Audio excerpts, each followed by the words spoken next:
Salam jumpa saudaraku dalam program acara Voice of East yang akan memberkati Anda di kesempatan hari ini. Harapan kami Anda akan diberkati melalui program ini dan kiranya kasih karunia Tuhan akan menyertai Anda dan kita semua. Selamat menikmatinya. Shalom Bapak Ibu Saudara-saudari yang terkasih dalam Tuhan kita Yesus Kristus. Pada malam hari ini kita patut mengucap syukur kepada Tuhan kita. Karena cintanya, kasihnya, pertolongannya kita boleh ada sampai hari ini. Mari kita berikan kemuliaan untuk Tuhan kita. Haleluya. Kita akan lebih dalam lagi kita menyembah Tuhan kita. Karena Tuhan kita bertahta di atas pujian dan penyembahan. Haleluya. Terima kasih Yesus. Kami percaya kepadamu Tuhan. Kami ingin menyembahmu Tuhan. Tidak ada yang mustahil, tidak ada yang sukar ketika Roh Allah bekerja dalam kehidupan kita. Haleluya.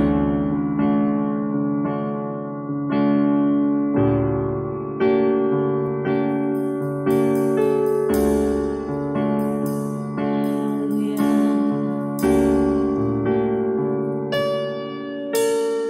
Roh Kudus hadir di sini.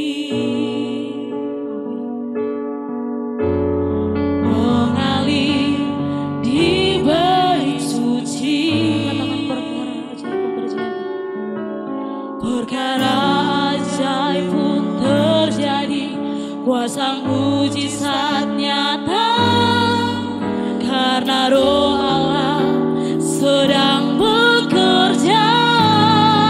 Katakan tiada yang mustahil, tiada yang mustahil dan tiada yang sukar bila Roh Allah turut bekerja.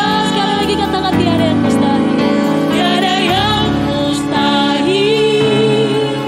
Bagi orang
saudara-saudari yang terkasih dalam Tuhan kita Yesus Kristus. Mari kita siapkan hati kita untuk diisi oleh kebenaran firman Tuhan. Untuk itu kita memuji dan membesarkan nama Tuhan. Kita mengangkat pujian dari nyanyian pujian 225. Berdiri atas janji penebus. Ku berdiri atas janji Rajaku. Puji syukur bagi Kristus ku seru. Sepanjang abad bergumanya jiwaku, yakin akan janji penebus. Ku berdiri atas janji Tuhan Yesus. Ku berdiri atas janji penebus.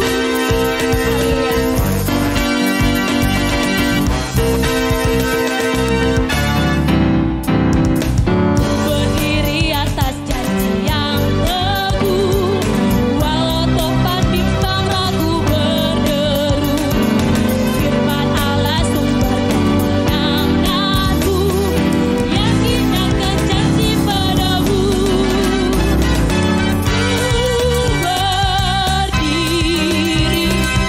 Ku berdiri atas janji Tuhan Yesus. Ku berdiri atas janji penebus.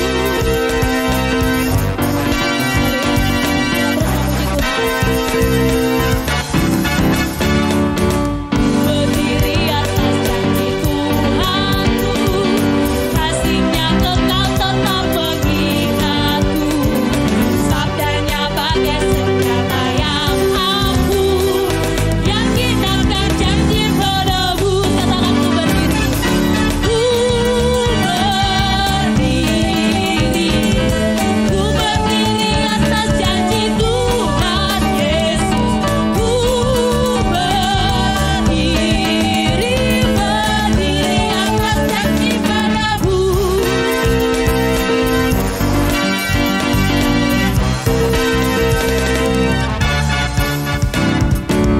Berdiri atas janji yang kukuh, ku dengar suara Roh-Nya yang merdu. Ku bersandar pada juru selamatku, yakin akan janji penebus. Ku berdiri atas janji Tuhan Yesus. Ku berdiri atas janji penebus.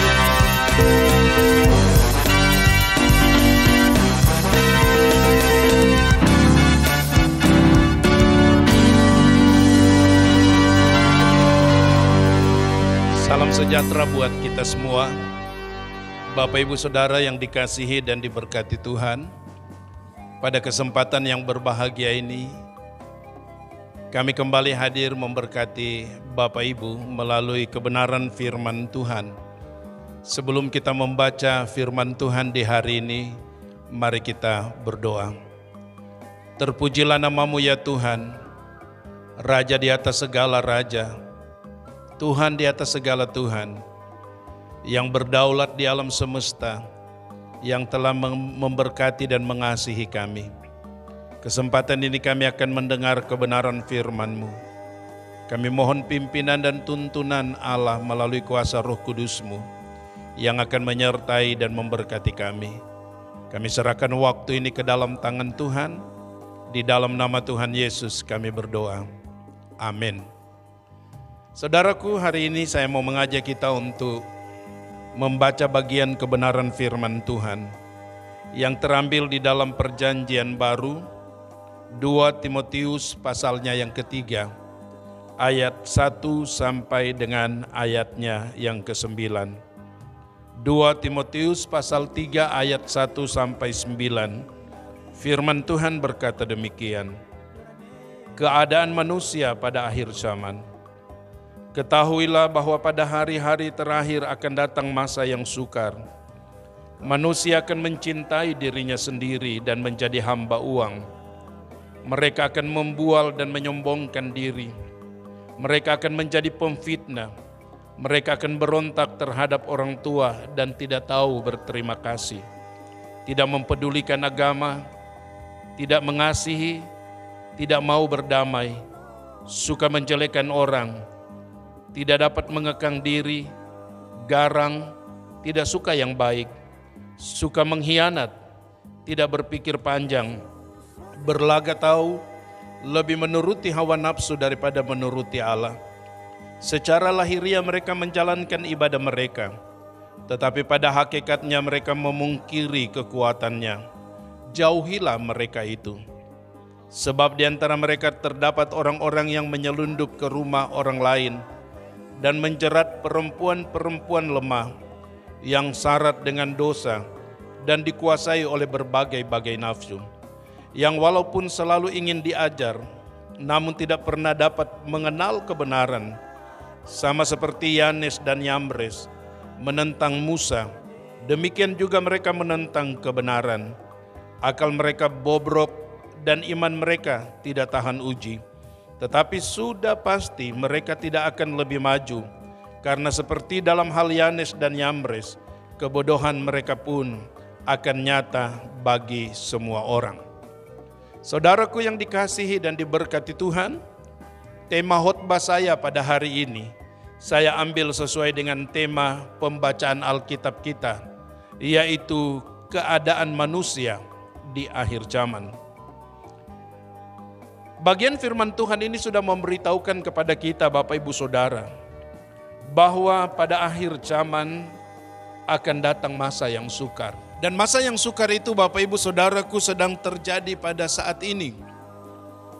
Sebelum masa yang sukar ini terjadi, Alkitab telah menubuatkannya melalui apa yang dikatakan oleh Tuhan Yesus dalam Injil Matius pasalnya yang ke-24 ayat 3 sampai dengan ayatnya yang ke-14.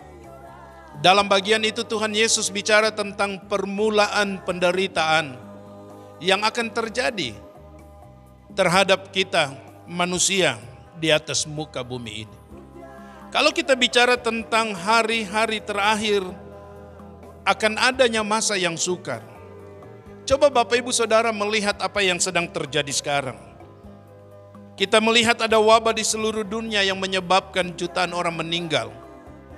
Sejak tahun 2020 bulan Maret, kita di bangsa ini sampai dengan hari ini, kita menghadapi wabah COVID-19. Memasuki tahun 2021 banyak orang berpikir bahwa COVID ini akan dapat teratasi dengan ditemukannya vaksin. Tetapi apa yang terjadi Bapak Ibu Saudara? Ternyata COVID ini lebih dahsyat lagi setelah ditemukannya varian yang baru dan telah menyebabkan jutaan orang meninggal dunia. Kurang lebih mungkin angkanya sekarang ada di 4-5 juta orang meninggal dunia oleh karena wabah ini. Masa yang sukar apalagi yang sedang terjadi Bapak Ibu Saudaraku. Kita sedang diperhadapkan dengan perubahan iklim yang mencolok. Situasi iklim yang kita hadapi sekarang tidak dapat diprediksi lagi. Kalau dulu orang tua kita bilang pada bulan ini sampai bulan ini kita akan masuk dalam musim kemarau. Bulan sekian sampai bulan sekian masuk dalam musim penghujan. Tapi sekarang itu tidak berlaku lagi Bapak Ibu Saudara. Perubahan iklim ini mempengaruhi banyak hal yang terjadi di sekitar kita. Berikut yang kita lihat hal-hal yang sulit atau masa yang sukar terjadi di akhir zaman ini. Terjadinya kesulitan ekonomi di mana-mana. Banyak perusahaan-perusahaan raksasa yang bangkrut dan harus gulung tikar. Berdampak kepada PHK, berdampak kepada pengangguran yang meningkat tajam. Berikut kita melihat pertanian yang mengalami gagal panen oleh karena perubahan iklim yang saya katakan. Bahkan para petani susah untuk mendapatkan pupuk. Sehingga dari gagal panen terjadi ancaman kelaparan yang cukup besar. Bahkan Bapak Ibu Saudara, di masa akhir ini, di masa-masa yang sukar ini, Kita sedang diperhadapkan dengan timbulnya gelombang penyesatan yang sangat gencar menyerang umat Tuhan melalui pengajaran-pengajaran palsu. Kita diperhadapkan dengan berita-berita hoaks. Kebenaran menjadi sebuah kesesatan, bahkan yang sesat dianggap sebuah kebenaran. Kita melihat sosial media dipakai oleh iblis sebagai alat untuk menyesatkan banyak orang, sehingga di media sosial terjadi peperangan argumentasi. Hampir semua mengklaim bahwa pendapatnya lebih benar daripada yang lain, tanpa mereka sadari bahwa media sosial telah digunakan oleh iblis di akhir zaman ini untuk lebih mempersulit keadaan ini. Bapak Ibu Saudara, bagian ini mau memberitahukan kepada kita bahwa pada hari-hari terakhir akan datang masa yang sukar, dan itu sedang kita hadapi. Tetapi Anda harus tahu, Yesus berkata bahwa ini barulah permulaan daripada sebuah penderitaan yang akan dihadapi oleh semua umat manusia. Itu berarti akan ada penderitaan yang lebih dahsyat daripada apa yang sedang terjadi sekarang. Sesuai dengan tema yang kita bicarakan pada kesempatan ini, Bapak Ibu Saudara, bahwa keadaan manusia di akhir zaman itu seperti apa. Saya menemukan 4 hal yang terjadi dengan keadaan manusia di akhir zaman. Hal yang pertama, Bapak Ibu Saudaraku, dalam hal karakter, manusia akan menjadi sangat egois. Manusia hidup dalam kesombongan, cuek, tidak memperdulikan satu dengan yang lain, saling bertengkar, menyukai kejahatan, bahkan suka berkhianat dan memberontak terhadap orang tua dan terhadap Tuhan. Alkitab katakan dalam ayatnya yang kedua sampai dengan ayatnya yang keempat, manusia akan mencintai dirinya sendiri dan menjadi hamba uang. Uang akan menjadi segala-galanya yang diburu oleh manusia. Mereka akan membual dan menyombongkan diri. Mereka akan menjadi pemfitnah. Mereka akan memberontak terhadap orang tua dan tidak tahu berterima kasih. Tidak mempedulikan agama. Tidak tahu mengasihi. Tidak mau berdamai. Suka menjelekkan orang. Tidak dapat mengekang diri. Garang. Tidak suka yang baik. Ayat 4. Suka mengkhianat. Tidak berpikir panjang. Berlaga tahu. Lebih menuruti hawa nafsu daripada menuruti Allah. Itu yang sedang terjadi sekarang. Manusia hidup dengan karakternya yang menyakiti hati Tuhan, yang bertentangan dengan apa yang Tuhan mau. Yang kedua, saya menemukan dikatakan di dalam ayat berikutnya, manusia hanya akan cinta kepada dirinya dan kesenangan dirinya sendiri. Dalam 2 Timotius pasal 3 ayat 2 dan 4 telah ditegaskan bagian ini. Ada banyak orang yang hanya memikirkan kelompoknya, dirinya, daripada memikirkan orang lain. Bahkan di dalam Injil Matius pasalnya yang ke-24, Yesus katakan, kasih banyak orang akan menjadi dingin, sehingga itu akan menjadi bagian daripada kehidupan manusia di zaman akhir ini. Bagian yang ketiga yang saya temukan dari kebenaran firman Tuhan ini, dalam hal ibadah, Alkitab katakan seperti ini dalam ayatnya yang kelima. Secara lahiriah mereka menjalankan ibadah mereka, tetapi pada hakikatnya mereka memungkiri kekuatannya. Artinya Bapak Ibu Saudara, manusia di zaman akhir ini, mereka beribadah hanya demi memenuhi kewajiban-kewajiban agamawi secara lahiriah saja. Padahal hati mereka tidak sungguh-sungguh mau menyembah Tuhan. Agama dijadikan sebagai sebuah rutinitas. Agama dijadikan sebagai sebuah kebiasaan tanpa perubahan hidup. Sementara Allah mau bahwa kehidupan umat yang beribadah kepada Dia adalah umat yang mengalami transformasi daripada apa yang dia imani. Bagian yang keempat yang saya temukan dari kebenaran firman Tuhan, dalam hal pengetahuan akan iman kepada Kristus, dikatakan manusia di akhir zaman akan menentang kebenaran yang sejati. Ayat 6-9 firman Tuhan berkata begini, sebab di antara mereka terdapat orang-orang yang menyelundup ke rumah orang lain dan menjerat perempuan-perempuan lemah yang syarat dengan dosa dan dikuasai oleh berbagai-bagai nafsu. Artinya Bapak Ibu Saudara, di akhir zaman ini akan ada banyak orang mulai saling mempengaruhi satu dengan yang lain dengan apa yang mereka anggap benar menurut pandangan mereka. Konteks mereka dikatakan di dalam ayatnya yang ke-7. Walaupun selalu ingin diajar, namun tidak pernah dapat mengenal kebenaran itu. Kita lihat apa yang sedang terjadi sekarang. Apa yang kurang di masa sekarang. Pengajaran disampaikan di mana-mana. Di gereja kita masing-masing. Melalui media sosial, melalui televisi, melalui KKR secara langsung. Tetapi kondisi manusia seperti ini selalu ingin diajar, namun mereka tidak dapat mengenal kebenaran itu. Paulus menyebut dua nama yang dia sampaikan kepada Timotius.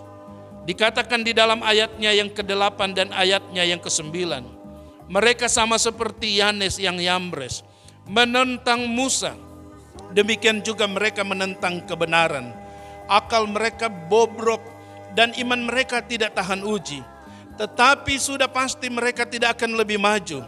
Karena seperti dalam hal Yanes dan Yambres, kebodohan mereka pun akan nyata bagi semua orang. Siapakah Yanes dan Yambres? Bapak Ibu Saudara, kita memang tidak akan pernah menemukan dua nama ini di dalam perjanjian lama. Tetapi dua nama ini dalam referensi kebenaran firman Tuhan atau Alkitab, mereka adalah bagian daripada tukang-tukang sihir yang ada di Mesir, yang dimiliki oleh Firaun pada waktu itu. Pada waktu Musa menghadap Firaun, Yanes dan Yambres bagian daripada orang-orang yang dalam tanda kutip dianggap pandai oleh Firaun menentang Musa dengan segala kebenarannya. Mereka mencoba untuk mempraktekkan atau memperlihatkan kepada Musa apa yang mereka sebut kebenaran. Pemberontakan terhadap kebenaran itu mereka lakukan oleh karena kebodohan dan kebebalan di dalam diri mereka. Dan itu yang sedang terjadi di akhir zaman ini, Bapak Ibu Saudaraku. Banyak di antara manusia yang menyebut dirinya orang bergereja, yang menyebut dirinya orang yang mengenal agama, yang menyebut dirinya orang yang mengenal kebenaran firman. Tetapi kebenaran itu tidak bisa mengubah kehidupan mereka.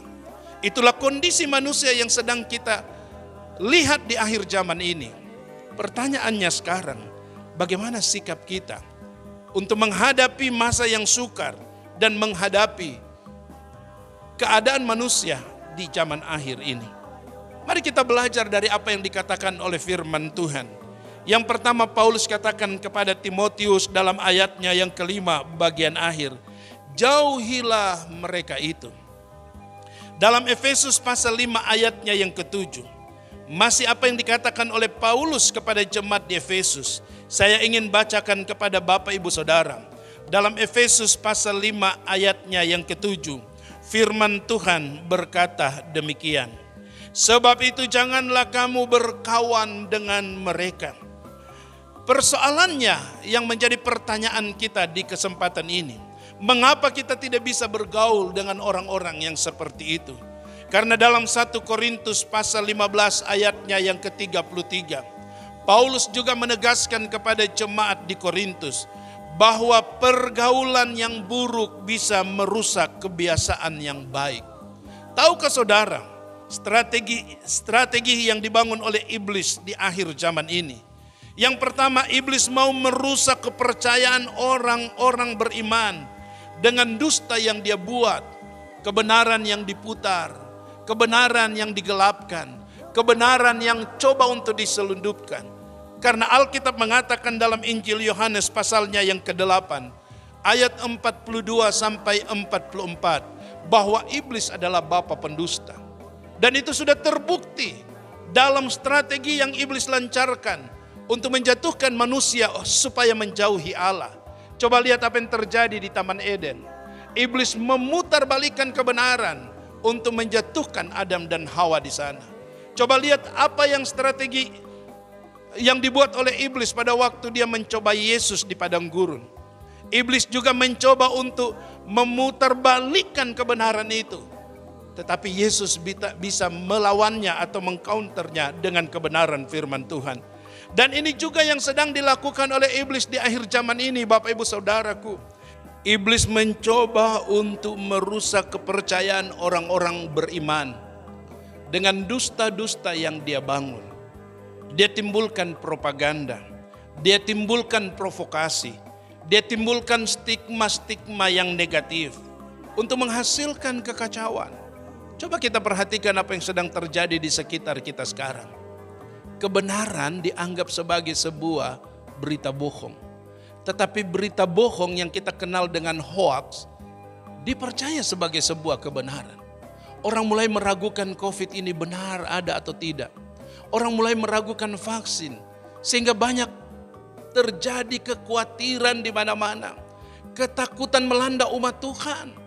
Dan tanpa kita sadari, kita sedang terjerat dalam konsep permainan iblis yang memutarbalikkan kebenaran supaya kita terjerumus di dalamnya. Maka kembalilah kepada Alkitab. Kita harus mengerti dan memahami kebenaran firman Tuhan. Paulus katakan kepada Timotius, jauhilah mereka. Di dalam Efesus pasalnya yang kelima ayat 7 tadi, Paulus katakan, jangan kamu berkawan dengan mereka. Ayat 8 Paulus bilang, memang kamu dahulu adalah kegelapan, tetapi sekarang kamu adalah terang di dalam Tuhan. Sebab itu hidupmu harus hidup sebagai anak-anak terang. Itu bagian yang pertama. Bagaimana sikap kita menghadapi keadaan manusia di akhir zaman ini. Yang kedua, sikap kita. Kita harus membangun diri kita di atas dasar iman yang paling suci. Dalam kitab Yudas pasal 1 ayatnya yang ke-20 dan ayatnya yang ke-21. Firman Tuhan katakan begini. Yudas 1 ayat 20 dan 21. Saya bacakan untuk Bapak Ibu Saudara. Akan tetapi saudara-saudaraku yang kekasih, bangunlah dirimu sendiri di atas dasar imanmu yang paling suci, dan berdoalah di dalam Roh Kudus. Peliharalah dirimu demikian dalam kasih Allah, sambil menantikan rahmat Tuhan kita Yesus Kristus untuk hidup yang kekal. Yesus datang ke dalam dunia ini. Dia akan mencari iman. Di dalam Injil Lukas pasalnya yang ke-18 ayat 8. Firman Tuhan berkata pada waktu Yesus akan datang ke dalam dunia ini untuk kali kedua. Adakah ia mendapati iman di bumi? Maka hal yang kedua yang harus kita bangun, menghadapi situasi zaman akhir ini, menghadapi keadaan manusia di zaman akhir ini, yaitu kita harus membangun diri kita di atas dasar iman kita yang teguh dan hidup dalam doa dalam kuasa Roh Kudus. Dan yang terakhir Bapak Ibu Saudaraku, Alkitab katakan jangan pernah berhenti untuk mengabarkan Injil. Salah satu yang menghalangi atau akan mempercepat kedatangan Tuhan yaitu pemberitaan Injil. Alkitab katakan dan Injil kerajaan ini akan disampaikan ke seluruh dunia. Dan inilah kesempatan bagi kita. Sebelum tiba kesudahannya, Injil ini harus diberitakan. Jangan pernah berhenti untuk mencari jiwa. Inilah masa yang tepat. Mengapa Departemen Misi dan Penginjilan mau melakukan hal ini melalui media sosial? Karena ini salah satu cara yang Tuhan berikan kepada kita untuk menyampaikan Injil kepada setiap orang. Menurut hemat saya, menurut pemikiran saya, zaman yang sukar ini, masa yang sukar ini adalah masa yang paling tepat bagi kita untuk memberitakan Injil. Dunia penuh dengan ketakutan, dunia penuh dengan kecemasan, dunia dihantui dengan momok yang besar oleh karena hadirnya virus ini. Berita baik harus disampaikan. Berita baik harus kita sampaikan dari waktu ke waktu, dari rumah ke rumah, kemanapun Tuhan mengutus kita. Di dalam Injil Matius pasalnya yang ke-24 ayat 14. Firman Tuhan berkata Injil kerajaan ini akan diberitakan di seluruh dunia. Menjadi kesaksian bagi semua bangsa. Setelah itu atau sesudah itu barulah tiba kesudahannya. Bahkan di dalam Injil Yohanes pasal 4 ayat 35 sampai 38. Di sana dikatakan ladang sudah menguning dan siap untuk dituai. Dan Yesus berkata dalam Matius pasal 9 ayat 37 sampai 38. Tuaian banyak, pekerja sedikit. Untuk itu mintalah kepada yang empunya tuaian, yaitu Yesus sendiri. Mari kita bergerak bersama. Dunia membutuhkan kita. Dunia membutuhkan kabar baik. Dunia membutuhkan Injil. Dan dunia membutuhkan saudara dan saya. Inilah saatnya. Kita harus terus menginjil dan membawa setiap orang untuk percaya kepada Yesus sebagai Tuhan dan Juru Selamat. Kiranya kebenaran ini akan menguatkan dan memberkati Bapak Ibu Saudara. Dan akan mendorong kita semua untuk terus menginjil selama Tuhan menghendaki kita hidup di atas muka bumi ini. Mari kita berdoa. Terima kasih untuk kebenaran firman-Mu. Kiranya Tuhan akan memeteraikan dalam hati dan kehidupan kami. Biarlah kami bisa mengerti dan memahami apa yang Tuhan inginkan dalam hidup ini. Untuk terus melakukan kehendak Tuhan, bukan kehendak kami. Di dalam nama Tuhan Yesus, Juru Selamat, Kepala Gereja, dan firman yang hidup, kami berdoa. Amin. Haleluya. Kau layak dipuji Tuhan. Kau layak disembah. Ini doa kami Tuhan.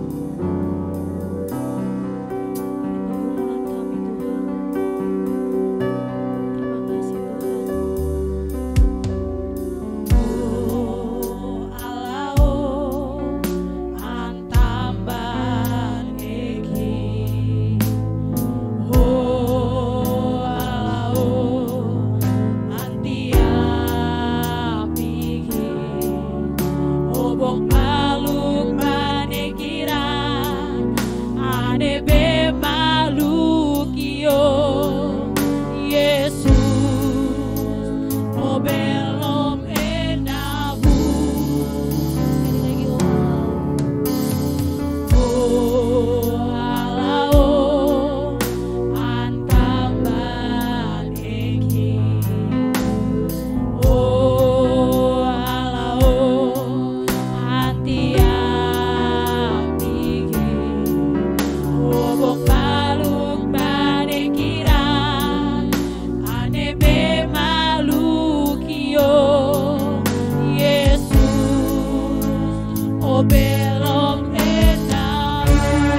Mari Bapak Ibu Saudara, kita akan naikkan syafaat kita kepada Tuhan pada hari ini. Bapa di dalam surga, Bapa yang kami sapa Engkau Bapa di dalam Kristus Yesus. Pada hari ini kami bersyukur kepada Tuhan untuk kesempatan yang Tuhan Allah beri bagi kami hari ini, yaitu napas hidup, kesempatan, waktu yang Allah beri. Kami mau mempermuliakan Engkau, kami mau berdoa kepada Tuhan, karena janji firman-Mu bahwa mintalah maka akan berikan kepadamu, cari maka kamu akan mendapat, ketuklah pintu maka pintu akan dibukakan. Matius 7 sudah berjanji kepada kami, sehingga pada hari ini kami datang dengan membawa doa permohonan kami di hadirat Allah Bapa di surga. Kami berdoa untuk situasi yang terjadi di hadapan kami, pandemik yang terjadi di seluruh dunia dan membuat banyak orang tidak mendapat kesempatan untuk memuji memuliakan Tuhan. Banyak orang yang tidak bersekutu dengan Engkau karena situasi ini membuat sehingga orang tidak bisa datang ke gereja. Pada hari ini hamba berdoa dalam nama Kristus Yesus, melalui pelayanan Suara dari Timur, membawa kita untuk belajar menikmati hadirat Tuhan melalui puji-pujian yang akan disampaikan melalui media yang disiarkan dari Suara Timur. Di dalam nama Kristus Yesus, Allah pakai anak-anak Tuhan yang terlibat di dalam pelayanan Suara Timur, berdoa menyerahkan untuk hamba-hamba Tuhan yang menyampaikan kebenaran firman Allah melalui siaran ini. Kami berdoa Tuhan pakai setiap anak-anak Tuhan yang terlibat di dalamnya. Bapa di surga, di dalamnya kami berdoa menyerahkan semua orang yang mendukung pelayanan ini, gereja-gereja Tuhan yang mendukung pelayanan Suara dari Timur. Kami berdoa Tuhan memberkati supaya setiap pelayanannya dilakukan, nama Tuhan dipuji, dipermuliakan. Kami juga berdoa Bapa, tidak ada kesempatan untuk kami pergi untuk memberitakan Injil ke tempat-tempat yang jauh, tempat-tempat yang susah dijangkau, di daerah-daerah karena situasi yang terjadi di hadapan kami. Sehingga dengan Suara dari Timur membawakan Injil melalui siaran langsung, nama Tuhan dipuji, dipermuliakan di tempat ini.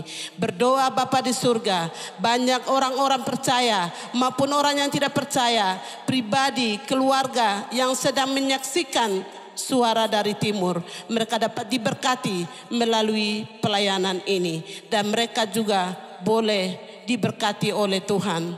Bapa di surga, kami juga berdoa menyerahkan melalui pelayanan ini, kami berdoa untuk orang-orang yang mengalami kesulitan, hamba-hamba Tuhan yang susah untuk dijangkau, ibu-ibu janda, anak piatu yang membutuhkan pertolongan Tuhan melalui pelayanan situasi pandemik seperti ini. Kami kirim doa, biarlah pelayanan melalui Suara dari Timur ini membawa berkat bagi mereka, sehingga mereka bisa melihat, mereka bisa menikmati berkat Tuhan melalui pelayanan ini. Bapa di surga, sekali lagi kami berdoa karena banyak orang yang merasa sedih, banyak orang yang merasa kehilangan karena ditinggal oleh suami, ditinggal oleh istri, atau ditinggal oleh anak-anak kekasih mereka melalui pandemik ini. Sehingga doa kami semua pada hari ini, Allah memberkati mereka, Allah menguatkan mereka melalui pelayanan dari Suara Timur ini. Bapa di surga, kami juga berdoa menyerahkan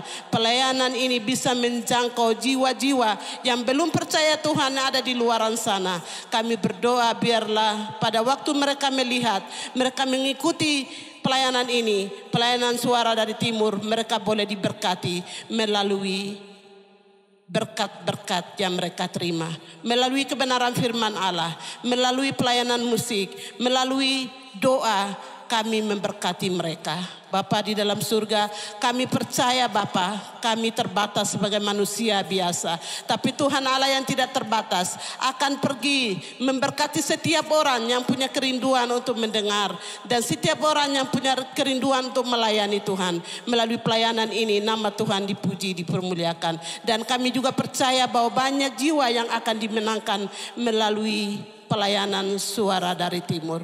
Terima kasih Tuhan. memberkati Ketua Badan Pelayan Pusat Gereja-Gereja Baptis Papua yang memberikan kesempatan untuk pelayanan ini. Terlebih khusus kami berdoa untuk Departemen PI yang melakukan pelayanan suara dari timur. Allah memberkati hamba-Mu supaya ide-ide pelayanan yang dilakukan ini banyak orang dimenangkan melalui pelayanan hari ini. Dan seterusnya kami percaya berkat Tuhan akan melimpah melalui pelayanan mereka. Dan akhirnya sekali lagi hamba berdoa memberkati anak-anak Tuhan yang terlibat di dalam pelayanan Tuhan dengan suara dari timur. Memberkati hamba-hamba Tuhan, memberkati anak-anak Tuhan yang terlibat dalam pelayanan. Supaya mereka terus diberkati oleh Tuhan melalui pelayanan ini. Di dalam nama Kristus Yesus yang adalah Tuhan dan Juru Selamat. Berdoa menyerahkan pelayanan ini selanjutnya ke dalam tangan Bapa di surga. Haleluya. Amin.